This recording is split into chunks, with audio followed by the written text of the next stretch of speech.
Well, this conference was a part of an extensive cooperation project between Notre Dame and Ukrainian Catholic University in the city of Lviv in Ukraine. This project lasted for a year and was focused on religion and religious diplomacy and their role in the current Russian-Ukrainian war. Religion is a very important factor in this war. On the Russian side, it is used for ideological justification of the military aggression. Here, the Russian Orthodox Church of the Moscow Patriarchate plays a particular role. In Ukraine, the churches provide pastoral care both for civilians and for the military in this time of extreme suffering and need. And worldwide, religious global players like the Pope and various ecumenical organizations like the World Council of Churches make attempts to employ religious diplomacy for the sake of achieving peace or at least a temporary ceasefire. So the topics, religion and war, the churches and the war, is really urgent, and this urgency increases by day. Our university has from the very beginning of this unjustified and unprovoked aggression been standing in solidarity with Ukrainians. And this solidarity is expressed in various levels, including the area of research.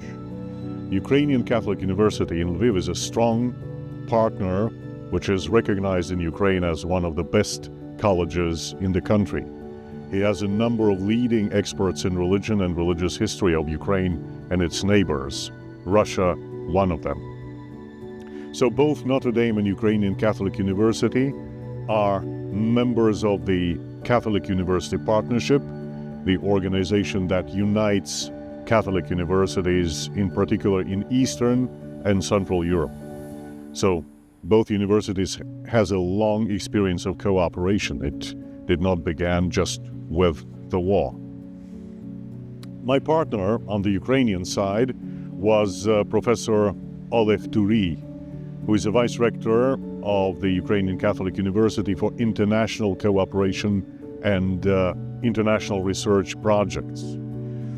We planned an international conference which was held in June last year in Lviv.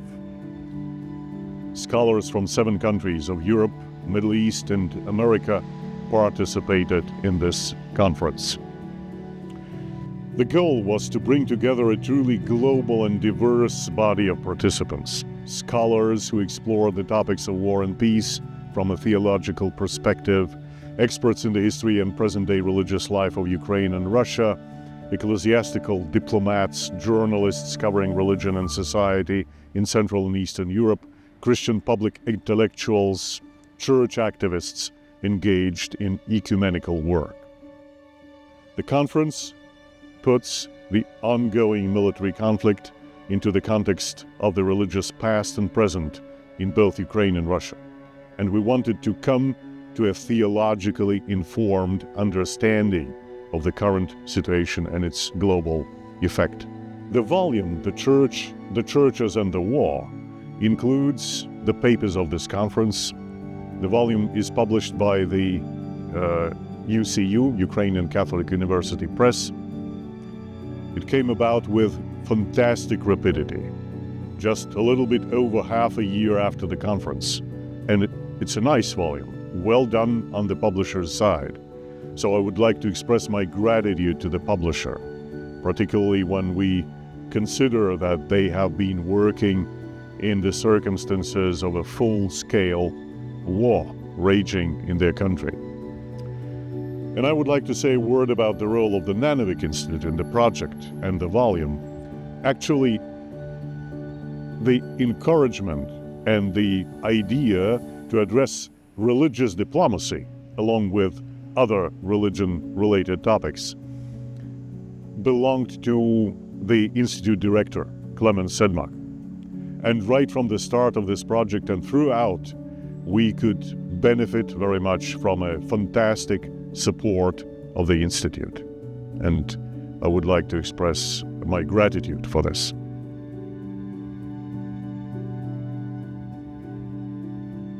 we discussed the question whether we should hold this conference online or in person. And there were arguments both in favor and against both options. But we finally decided to do it in person. And I think it was a right decision. Academics are used to security and tranquility, and they tend to distance themselves from the object of their study by pursuing as much uninterested objectivity as it can be at all possible. Both things are quite legitimate and necessary, of course, but the mission of intellectuals has always been also to read the signs of the times and, if necessary, issue a warning and a call for intellectual and moral conversion.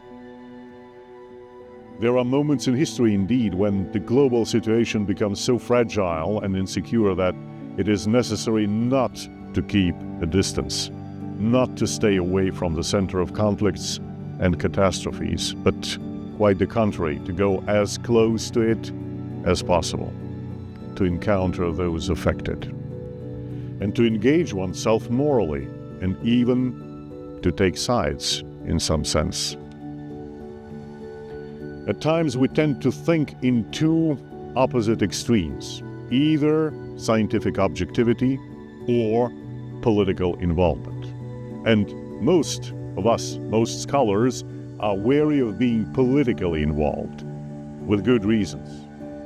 But something that I would call ethical engagement, moral engagement, is, I believe, not only permitted, but in some cases required from the researcher, particularly in the humanities. The ability to distinguish between right and wrong, and when necessary to take sides with the right cause, belongs to any honest research endeavor in the humanities. That was the strategy that we employed when we convened this conference. And I'm deeply grateful to all its participants who had the courage to come to a country at war. The city of Lviv is not close to the front line, but the whole country is under attack. We had to conduct the conference sessions in a basement-level auditorium that could also serve as a bomb shelter in case of need. And there was the sense of unique solidarity at this conference, for which we are truly, truly grateful. I would say, in the first place, the sense of urgency. Urgency for the whole world, but also, and in particular, for intellectuals, academics. Ukraine no longer dominates media headlines today. Not how it was at the beginning of the invasion in 2022. But the war is still raging. A country with 40 million population, with the largest territory in Europe, stands before such countries like France and Spain. This country is at war for its very existence. Every day, every hour, every minute, right in this moment, soldiers are being killed on the front. Civilians, women, children, senior persons die from missiles, bombs, and drones. Whole cities, towns, and villages are being razed to the ground. This war has taken hundreds of thousands of lives, and the number of refugees and displaced persons goes into over 10 million. And all this in plain sight of the world. I have the impression that there is regrettably still a significant deficit of knowledge and understanding regarding the roots, history, and background of this conflict, and in particular the role of religion in it.